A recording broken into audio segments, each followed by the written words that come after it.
But then if you have questions, like save that to the end and I'll stop recording so that if they decide to put this up on the app or anything, we don't wanna share your personal information, just ours. So, just to start out, my name's Holly and this is my husband Daniel Wells.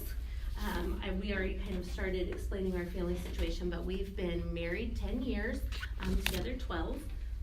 My stepson, Eli, is 13, so if you do the math, I've been in Eli's life since he was 1. And then Daniel's first wife is named Janelle. Janelle has a daughter from another relationship that is 10, and then we have 9, 7, and 2-year-old daughters. So Eli has sisters on both sides. The girls are close in age, and that just is hopefully give you guys names and it'll make it easier as we go through. You guys know it's kind of complicated to talk about who's related to who and how, so it's just easier. And the first thing I just want to say is our relationships that we have with Janelle and Audrey and our daughters and the relationship that I have with my stepson, it didn't start out this way. It has taken us all 12 years to get to this point. So it is to say that it takes time and it progresses like any relationship over time. So I'll start and kind of give advice to the step parent, and then Daniel will talk about advice to the biological parent, and most of you are kind of both of those. And then we have just some issues that are just specific to the kids and hot button issues to talk about. So we'll just start with that, my advice to the step parent. The first one is less about parenting and more about your marriage, is just to be really sensitive about past issues. I know that one of the issues in Will's first marriage was finances, so I am just really careful in that area to be, you should always be responsible with your finances and open about that, but I'm just really specific to be open and just take a lot of responsibility in that area, because I know that there's some past baggage that makes that a weightier issue than it would in just any other marriage. The other thing I would say is, as the step parent, as the second spouse, you can't take the first, I couldn't take Daniel's opinion of Janelle as fact. I really had to form my own relationship with Janelle. He knew her well, but they also had a lot of, the marriage ended for a reason, so their opinions of each other were colored by that, and I really found that we did better when I got to know her for her and didn't just, not that he ever badmouthed her or anything, but I had to form my own opinion about her and form our own relationship outside of that. And that takes me to my next point, which I can speak on at length, because I have a really huge family, but the biggest reason that Janelle and I have been able to be good friends and grow our relationship over 10 years is I consider her a part of my family now. When I married Daniel, I knew I was getting another son, and when I brought Eli into my life, I brought his mom into my life. We are like a sister. She's not somebody that I would gravitate to as a friend. She's a wonderful person, but we're really different. So she's not somebody that I would have created a natural bond with, but like a sister, I don't have a lot in common with my other sisters. We're really, really different, and we can really butt heads in that way, but because they're my sisters, they're going to be at every family function. They're going to always be a part of my life. I can't just get rid of them, and so we have had to work through those differences, and the friendship has grown from that. And it's been the same way with Janelle. If I want to be at Eli's baseball games and school plays, and one day when he graduates and one day when he gets married, I want to be at those things, and if I'm there, I can either have a bad relationship with Janelle and it'd be really awkward, or I can run the risk of being asked not to be at those things. My son may say that he doesn't want me there because if it's tense and he has to choose between mom and me, he's gonna choose his mom, rightfully so.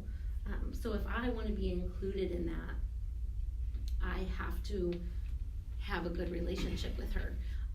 As much effort as it may take, I have to have that. It's not really optional. My only option is to get along with her, and when you know that you can't get away from somebody, you're in it for life, whether you like it or not, it makes it easier to choose to get along. And like family, you do come to love that person. It takes a lot of time, and I would say the best and only way that you can really do that is to pray about that relationship and pray for that person, because praying for another person is the best way to have a heart for that person. Even something changes in your heart about that person when you start praying for them, and not just help her come to see my way, help her change. You never pray negatively about someone. Yeah. You always pray positively about someone. Exactly. Well, if you do, because I have said, God, why don't you just get her on board? My way is so much better. Yeah, and surely God corrects my heart on that every time. So you're right. There's just no better way. It's much harder to pray in a negative way about someone. Exactly. And God will absolutely respond. And my final point as the step parent is, the gospel doesn't allow us any room to make excuses in these relationships. So often I have people say, I just don't know how you could be such close friends with your husband's ex-wife. How could you possibly stand for your husband's ex-wife to be at your family Christmas or whatever? But if we believe the gospel, if we believe that all people are made in God's image and all people are sinners by nature, fall short of the glory of God, then you can't believe that there's any such thing as a lost cause. As much as I can disagree with Janelle, I have to understand that she is created in the image of God and she's flawed just like I am. All those flaws, I don't want to paint with too broad of a brush, but I have yet to see a single flaw that I couldn't draw a line back to an insecurity in me or in her. When I act out, it's because I'm feeling insecure. When she acts in ways that I don't appreciate, it's because she's fighting an insecurity. We all have that human nature, but so many people want to tell me, that's nice for you guys, but I could never do that because my husband's ex-wife's just a total psycho. Or she's just evil. She's just downright evil. Or my ex-husband is just evil. I couldn't do that. And it's not to say that a person doesn't act badly, but there is no such thing as a person who's too far gone. Now, if there's an instance of abuse or addiction, Eli's mom is a wonderful person and we've never had to deal with those things, so our situation is different. If there's abuse, sometimes maybe all you could do is pray for that person, but that's a really powerful thing. God really is in the business of massive transformations. He does radical transformations all the time.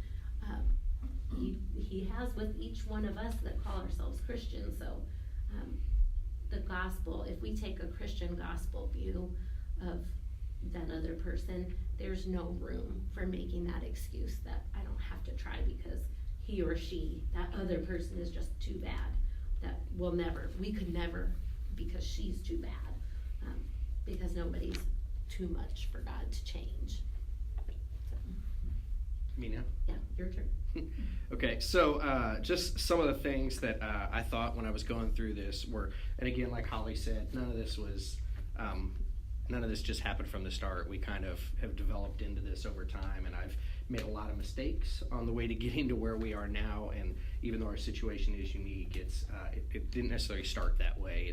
It's what we made of it. So just some of the things that I thought about as we were going over this is I'm the kind of person, I value time To me, it's probably one of our most precious commodities, as we have a limited amount of it. And so I value not only my time with my son, but his time with his mom.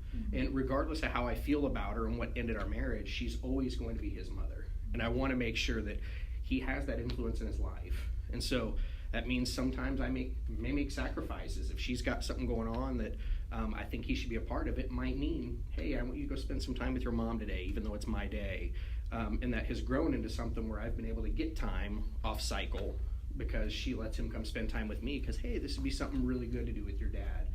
And again, that came from that effort of valuing his time, her time, and my time. So I don't try to withhold him from things with her just because it's my time, because that time is precious. And again, not all of life's events happen to fit into this perfect schedule that the court has created for us. So there's give and take on that. And again, in the beginning, it was one side may have given more than the other, but we didn't keep score. You know, it was truly about what was best for him in each of those moments. And there have been times where she got more time than I did, and there have been times where I got more time. And again, it's really evaluating every situation and saying, hey, where's the time going to mean the most to him in this moment? So we've put his needs first. Another one is as far as her and Holly and Janelle's relationship is making good decisions to not have to put her in a place to look like the bad guy, and trying to create situations where it doesn't look like I'm taking sides, but trying to really create a united front between the two of us.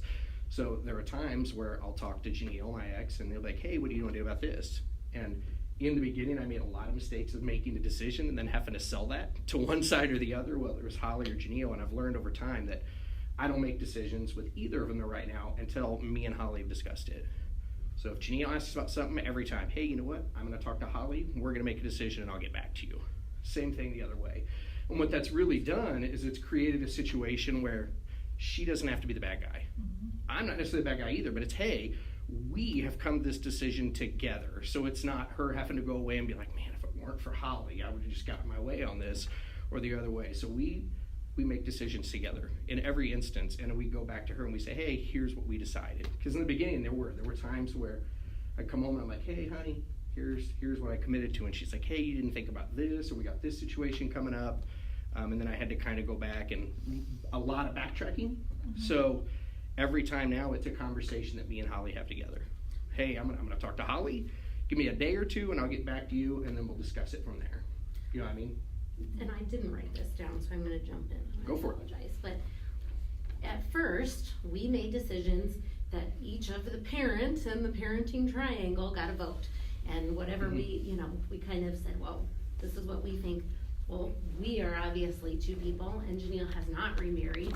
So it's almost always 2 against 1. And that was a terrible idea, because I am a step parent, and I do parent Eli.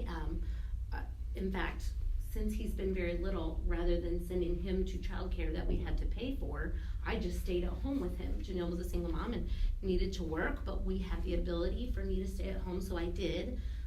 So I do need to get a say, but at the same, we decide together, and we get 1 vote and she gets 1 vote.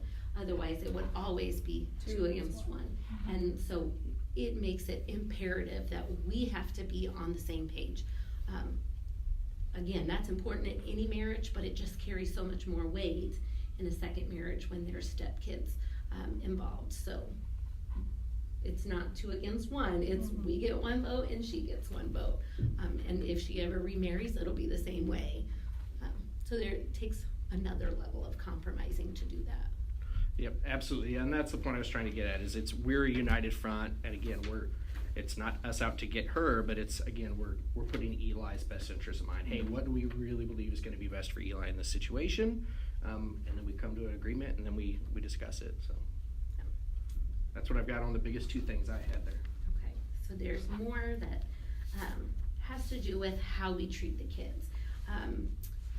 The first one, I'm going to do these a little bit out of order for what I wrote, but the first one is we don't have stepkids. We don't have half siblings.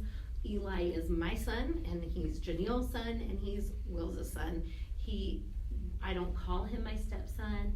I had to talk to Janelle and make sure that she was going to be okay when I said, when we were out talking and I said, that's my son, I wanted her to know that that wasn't me taking her place, but I don't want Eli to feel like he's half a member of our household and half a member of her household. He is our son, just like our daughters are our daughters. And that there has been differences in how I love my biological children and that natural feeling of love towards my biological children, but I have always tried to make that be something that I dealt with and I prayed with, and I wanted it to be in his mind that he doesn't remember a time when I wasn't in his life.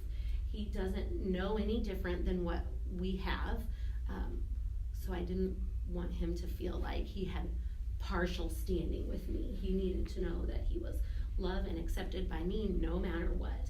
So even now, our girls don't fully understand that, okay, Eli is your brother, and Eli's sister is Audrey, but Audrey's not your sister. They don't quite get that, because in their mind, we are one family with 3 parents. So a big way that we made that happen was both homes have always been Eli's home. It is not his home and Dad's house, or a home with us and then going to Mom's house. Both homes are called home, and it gets a little bit complicated, but it's the language that we use that, now that he's older, we've been able to say, hey, this is why we call them both home, and we don't call it Mom's house and Dad's house, because you live in both of these houses. He has a room in both houses and a full wardrobe and all of his toys at both houses, because we never wanted him to feel like he had to pack a bag to go on vacation to Dad's house. That would solidify that Mom's house is where I live and I go visit with Dad, or vice versa. So each home is home no matter what. The other thing, Eli, when he was a baby, he didn't say Holly, he called me Ha-Ha. So that has not changed. He's 13 and he still calls me that, because while I wouldn't take the name Mom, because he has a mom, I'm not replacing her. We're not on the same level that he could call me by my first name, because I am his mother. I raised him, and there's a level of respect that's owed. You guys, your kids are at different ages, so it doesn't work out that way necessarily for every person, but that's one of the ways that we solidified that this is not a half of a relationship. This is a parent-child relationship completely. Parents never ever talk bad about the other parent. I think that's one of the most basic pieces of advice, but it is probably the hardest to follow. It takes time. It is. Yeah. I can't. For the longest time, I thought, I don't talk bad about her in front of the kids. They hear. I don't know how. They hear when you don't think there's any possible way that they can. So I have had to change that to, I don't say bad things about Janelle ever, even if my kids aren't in the house, no matter what. Because when you're in the habit of saying it, it comes out at the wrong times. They hear when you don't think that they're going to. And also, it's going to be hard for me to have a good relationship with her if I'm bad-mouthing her to my sisters or to Daniel or to anybody else. I have to control that. Sometimes you can't control what you think, but you can at least stop it before it comes out of your mouth. And it is a discipline that has taken me over a decade, and I still falter at it at times. But it's very important that the kids don't hear you talk poorly about their other parent. The other thing with that is it's if we're talking badly about Janelle, we're making it hard on her. We're teaching him to disrespect her. So then when he goes home and she's trying to parent him, it's, well, I don't really respect you because of these other things. So it's really making things difficult. Now, and inevitably, it's going to make our situation tougher too, because what are we teaching him about the authority figures in his life? You know what I mean? So there's that respect in there that if I'm going to be saying those things and he hears it, what kind of an image does he start to create about the people who are supposed to be parenting him? So there's that respect in there that I'm kind of taking away from myself and her by doing that and letting him hear it. So The other thing is a new issue for us because Eli is just now 13 and has a cell phone.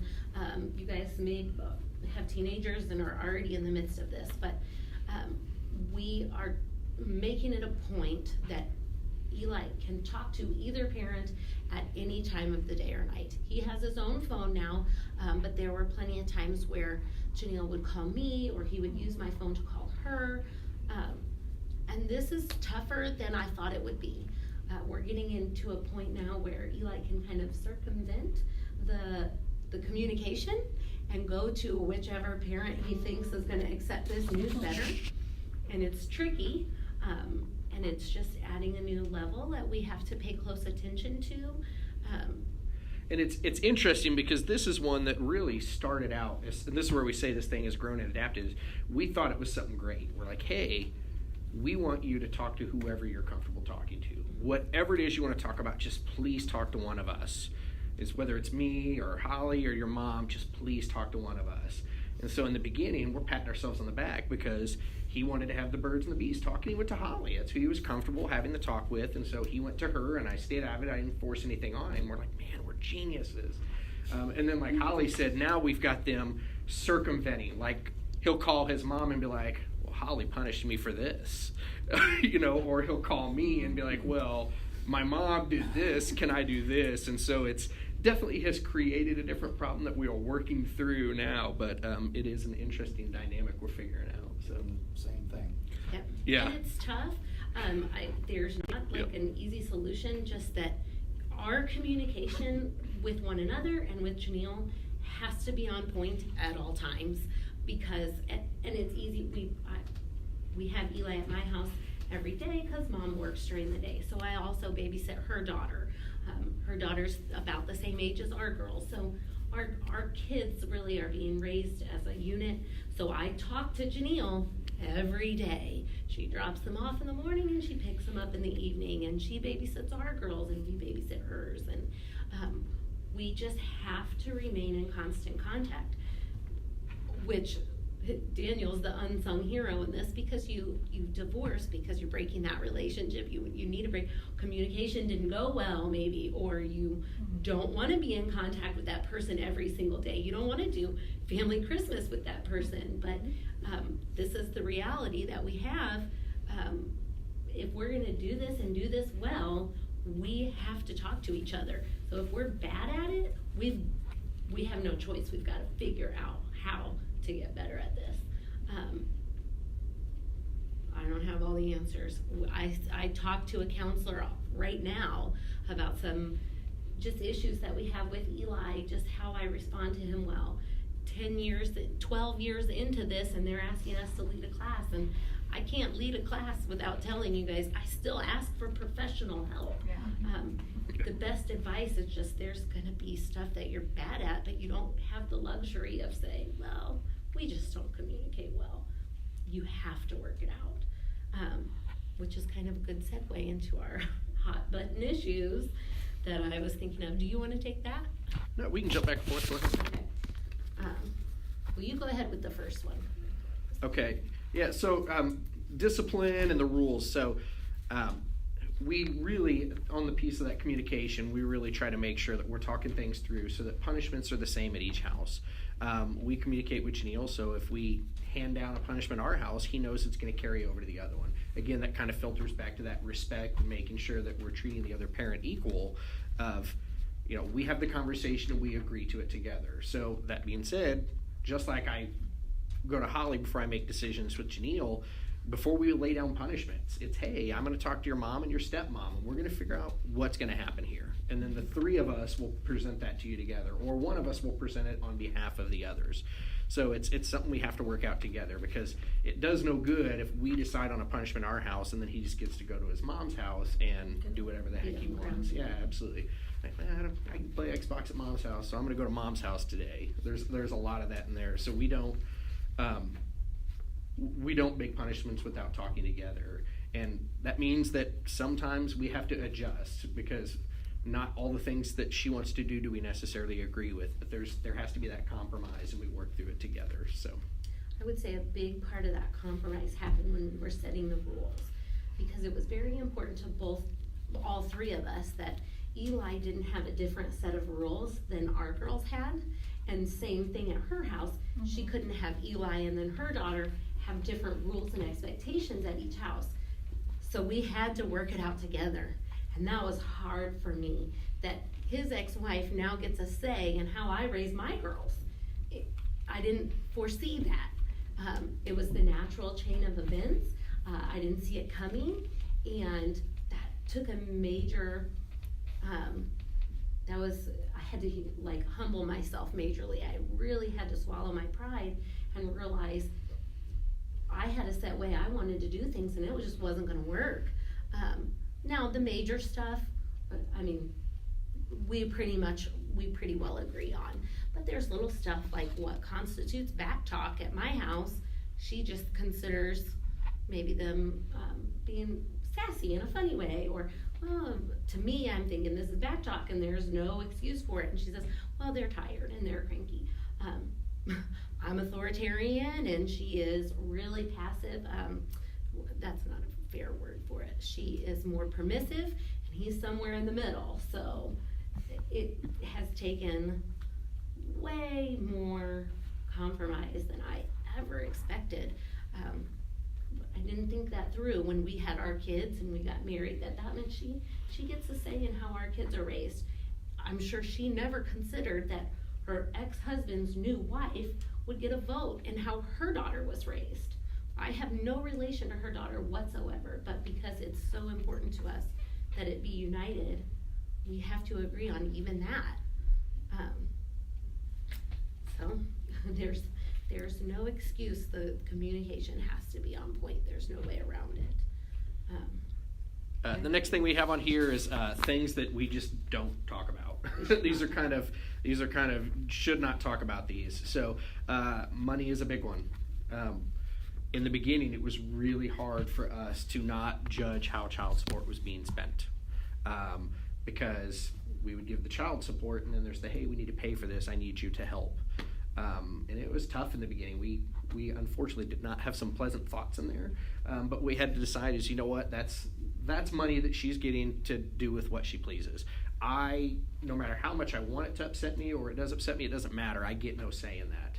So we don't talk about it. We don't bring up how she spends the child support. She tries to say things to us sometimes, or has in the past, and we don't want to talk about it. We don't want to hear what's being done with it. That's done. That's money gone. To me, it's no different than coming to church and saying, hey, I've given you my tithe, but now I need to tell you how to spend it. That's money I've given to God. That's his money to do with what he wants. Child support's money I've given to her, and that's over with and done. I'm not trying to judge how she spends it. And again, in the beginning, it was tough. It was hard. I won't lie. It was hard because you wanted to be like, are you kidding me? Now I need to pay for half of that too? But we just had to learn to get over it. And it's hard. It is. It took time. It wasn't something that was easily done. But we just don't talk about it. We don't talk about how she spends it. And even in the past when she has tried to initiate, oh, hey, I want to do this. You know what? This yours to do with what you want. You do what you feel is best for Eli with that money. I feel like that goes both ways as well, because Janelle and I are usually the ones doing the communicating. Like I said, I babysit and she comes and picks the kids up. So he works a lot. It has been she and I working out doctor's appointments and baseball schedules, and she and I talk, and we've grown to be friends over these 10 years. So what do friends talk about? They talk about budgets, and girlfriends talk about their husbands or their ex-husbands. We can't do that. So I have really had to learn to be really protective of those issues and just zip my lips, which is hard to do. She's a single parent, and we are for the longest time, we're a dual income household. So I also had to be really understanding and really considerate of the insecurities she was feeling, that we're a dual income family, so while we don't make a ton of money, we have more at our disposal to buy more expensive Christmas presents, or to maybe even just go to movies more often or go out to eat more often. And that was hard for her. She felt like she couldn't provide the fun stuff that we did, and Dad's house was going to be more fun than hers. And obviously Eli loves his mother, but that was a big source of insecurity for her, and so we had to be really protective of that and just not talk about our finances or hers. The other one I kind of touched on is relationships. She and I, by now, 12 years in, we're old friends, and girls talk about, women talk about their relationships. I have got to remember that my husband is her ex-husband. We can't talk about these things the same way, because it just will lead to insecurity, hurt feelings, resentment. When one of my other girlfriends comes to me and complains about her ex, that's really rough and I feel bad for you, but when she does that, I feel protective. That's my husband, you can't talk about him that way. Same thing, I could go to my girlfriend and say, oh, my husband's just driving me crazy right now, and they would say, yeah, that stinks. She's gonna say, oh yeah, I remember when he did that to me. That's just not good for anybody. And that was, it seems like really common sense, but it's an easy trap to fall into, because it just comes so naturally sometimes. So, I think those are It's big unlike things. any other relationship in the world. Absolutely is. Because, yeah, it's natural to talk about those type of things with someone else. And you have another person you just can't do that with. Yep. Just some topics but in that, I always go back to my sisters, because I come from a really big family, and my sisters and I are incredibly different. We butt heads, and there's 3 of us, so it's like it's always 2 are fighting, and like always kind of a weird the dynamic is ever shifting, but they're in my life forever no matter what. They're going to be at every family Christmas, so if I don't want family Christmas ruined, I gotta learn, I gotta forgive them quickly. We just have to learn to let things go and get past it, or we're just ruining the family things that are coming up.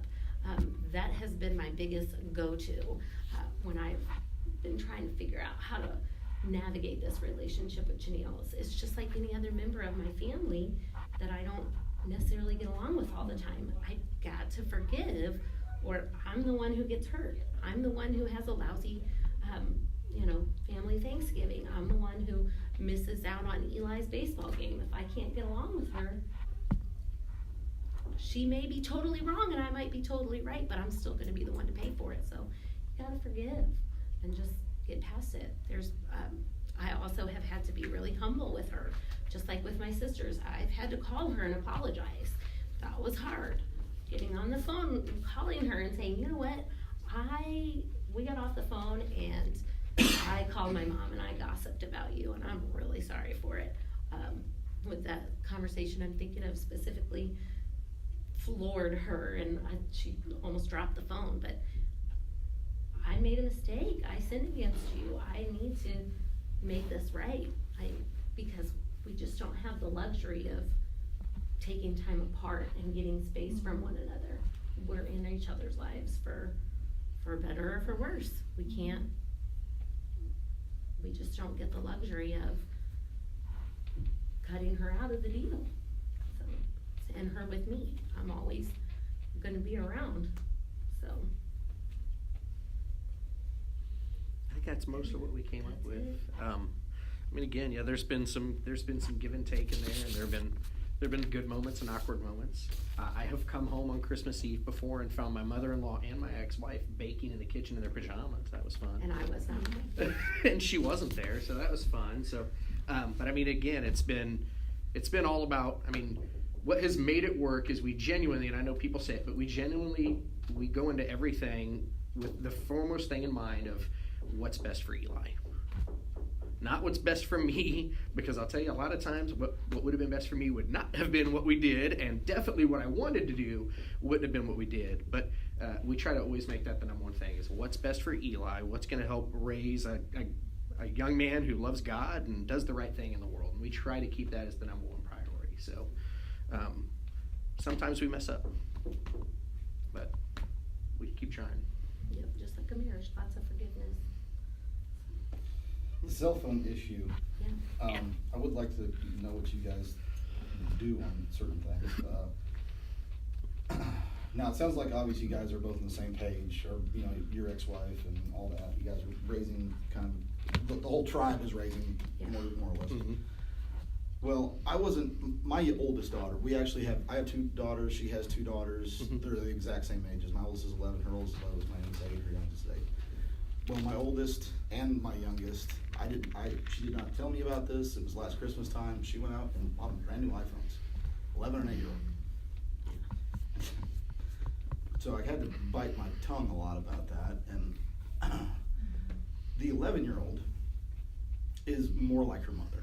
And if she's not getting her way, a lot of the times it's straight to the cell phone, but it's always back in the room somewhere trying to, she'd always be right there, and now it's on the phone somewhere back in her bedroom. Or just yesterday she was calling her mom. It was after church. She's talking to her mom saying, hey, I'm gonna say goodnight. She finds out her mom is by herself, and now she wants to go back over there. So now her mom's driving way back out to come get her and all this stuff. So it's constantly changing. And our custody stuff, because actually I'm back in accord right now with my ex-wife over some things. But we have 50-50 split custody. But it's even though that's what it is on paper, I work for Union Pacific Railroad. So I've been there for going 13 years. This winter I'll be. So it's, for a long time, for about 7.5 years, I was on call. And so, it was not something I could do 50% of the time. And even though she wanted it that way, we both wanted it that way, she agreed to take them the days I was working. And now I've been on a regular schedule for the last 3-4 years, something like that. But so I have regular set days off, and normally they're Wednesday, Thursday right now. But it's, so it's constantly changing. But it's the cell phone thing. And I had to tell her one time, leave your cell phone at your mom's house. This was not something that I knew about. It was not something that I would ever agree to. You're way too young for this. Have you ever not been able to talk to your mother when you were with me? If you want to talk to mom, I've always let you call, any time of day. I've never said, no, you can't talk to your mother. But now she has this all the time. And I said that, and then I apologized to her. I said, I probably overreacted, but I'm gonna have a little grace with you. You have a little grace with me, type of stuff. We'll have mercy there. But that's really hard for me because she's 11, and I also know, talking to other people too, what age is appropriate for a child to get a cell phone. And I remember listening to a conference on this, and it was a Christian ministry thing, and the guy said, well, what age is your child appropriate when the first time they look at porn? That was his response. That was his answer. So it's like, Never? Did you do that? No. So you're kind of and I know there's parenting blocks and stuff you can do on cell phones, which I'm not on the plan though. She did this, and I'm not even a part of it. To that, I will say, because we are navigating this muddy water right now too, we agreed to give him a cell phone. We all talked about this, and we thought, he's going into middle school. That's when we started staying after school and using a payphone to call mom and pick us up. Well, there aren't payphones anymore, so we thought this was, we talked it out and agreed on it, and we're still navigating those muddy waters. I think we've been lucky that we both agree on the rules of the cell phone. But just last night I sat through the parenting and technology, and I know that there are some things in that cell phone contract that Janelle's not going to see why it's so important. So I intend to say, at our house, do this with the cell phone. If you need to call your mom anytime, day or night, you can call her. You could call her from my cell phone. I'll call her for you. That's fine. But you still don't need to have your cell phone in your bedroom. I'll buy you an alarm clock. Plug your cell phone in my room at night, and if you wake up at midnight and think of something you need to call your mom about, wake me up, come in, get your cell phone. It's not perfect. I hope that she would do some of those things differently at her house, but those are one of those things that kids are also really good at understanding, at reading the room. They understand that there's certain things they can get away with mom that they can't get away with Holly, or vice versa. So I think they're totally capable of saying, at least while you're here, this is how we're gonna do it. it would be awesome and ideal if she got on board, and I don't know if you're in a place with your ex where you could, you know, show her, hey, this is the cell phone contract that I wanna have our daughter sign. This is why I think this is so important. Will you back me up on this? Will you do the same thing at your house? And you can add a clause in there that no matter what, any time of the day or night, you can always contact your other parent. The other thing I will say is, Eli always has access to call his mom. He doesn't always get to choose which house he's gonna be at. We did that for a short time, because we were so flexible, but he was really playing both sides. Well, what are you making for dinner? Well, no, mom's going to pizza, so I wanna go with mom. And finally we had to say, nope, we don't follow the parenting plan per se, but mom and dad and I agree on where he's gonna be, not him. Yeah. Unless we say, Yeah. we're not doing anything today, Yeah. you can choose where do you wanna go, that's fine. Yeah, and we had that conversation with her, and the honest truth was, you know, it's not fair for you to him not want to eat what you're making for dinner, so he wants to come. It's not fair for you, and it's not fair for me, and it's not fair for her.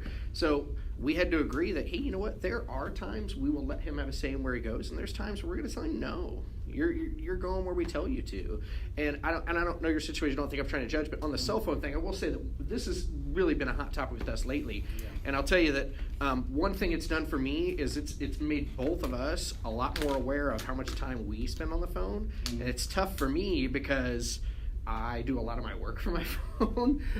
So I'm an area supervisor for Papa John's. I've got multiple stores. I get lots of calls, and so emails, calls, and all that. And so we've had to kind of adjust some of our family rules so that it's us not picking on his phone. It's just the rule at our house. You know, hey, we don't have cell phones at dinner time. We don't bring cell phones to the table. And so we've kind of tweaked some of our house rules to accommodate us not being against him and his phone, but just that's how we do it here, you know. So now it's, hey, I'm not trying to take away the phone that you gave her, but we don't have our phones at this time in the house, you know what I mean? And that may or may not work, but that might be something to consider. Of, hey, can we adjust some of the house rules to take away from that? I you have know? talked about with her is that there will be times that yes, you can do this, and there's sometimes no.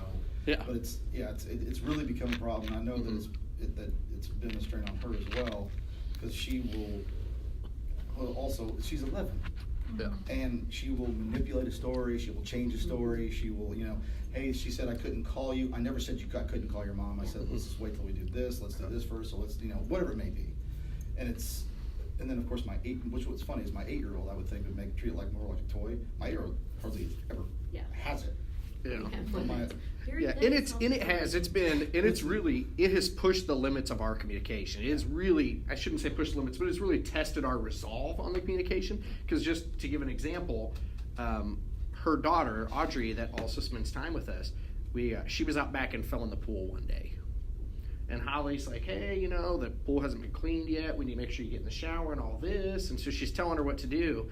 And unbeknownst to Holly, she's sending her mom a text. And so Holly has no idea until her mom calls her and it's like, hey, I heard she fell in the pool. Here's what you need to do. And Holly's like, well, hold on. Like I know what to do. I am also a mother and I understand we need to, you know. And so they had to kind of work through that because it's definitely created the whole mom and dad pitting them against each other. It definitely adds a new dynamic when you're at another house and then that kind of easy communication at your hands. And to that, I had to be honest with Janelle and just say, hey, this is what's happening.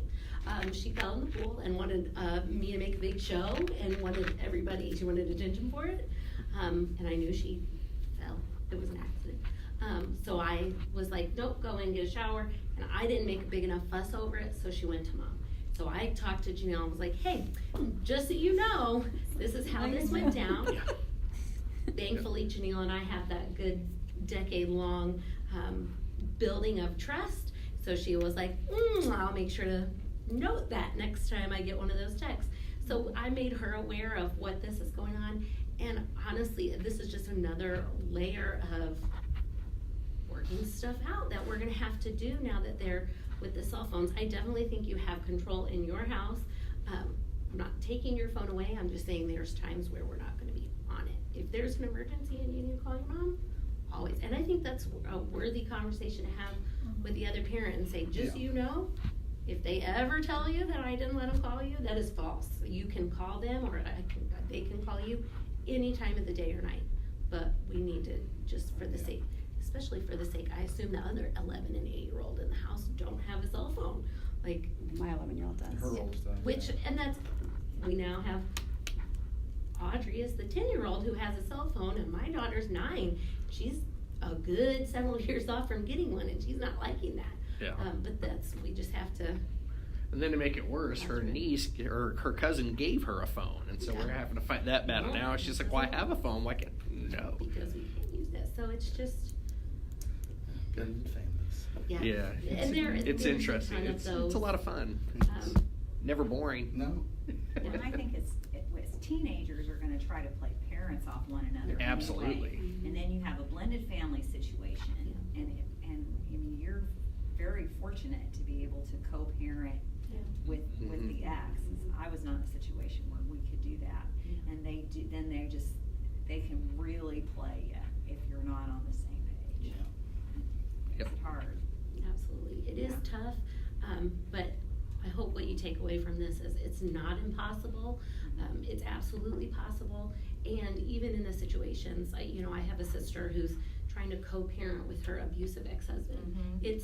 It's difficult. I mean, Yeah. she would be the person who could say, well, that's nice for you guys, but that's not possible for me because this is who I'm stuck with. But if we believe the gospel, there's always something more that we can do, even if that, it seems like just pray for them is the least you can do, but it's so powerful. It changes us, it changes our hearts when we pray for someone else, and God makes radical transformations all the time. So it's never a lost cause, ever. So that's all I got. I think we might have run over time I too. really don't know what time. I think it's Okay, supposed to be well, I at took 8. like 7 more minutes, so, I like the sound of my voice. So. yeah. Thank Talked you. too much, thank you guys. Thank you.